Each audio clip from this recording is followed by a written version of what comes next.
Sinduna Raising and Accelerating MSME Performance Scheme ki MAKHADA NUMIT HUMNI CHATHAGADABA Capacity Building Training to Forest-Based Artisans on Natural Dyeing Techniques NGASIDAGI DFO Thoubal ki Conference Hall da HOUDOKHRE Miyoi nifu ramna sarug yaduna thasi kunmanga fawba CHATHAGADABA Capacity Building Training adu HOUDOKPagi thoramda DFO Thoubal Dr. Laishaktem Jesli IFS Range Forest Officer Headquarter Thoubal Huidrom Sundar Singh Thoubal Forest Range ki Range Officer Ahong Shangbam Lanchenba Amadi Kakching Forest Range Officer Laishram Dinesh Singh na President Member Singh oina sarugyaki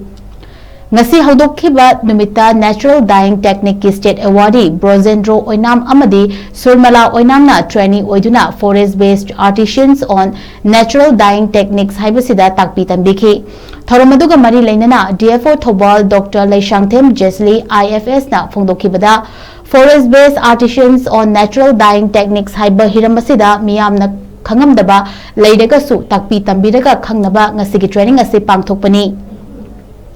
Mafam asidagi yumda hankragasu practice tawba lepiganu hairaduna Thoubal Forest Division gi area gi miyamda chanarani khanduna training asi sinbani haiki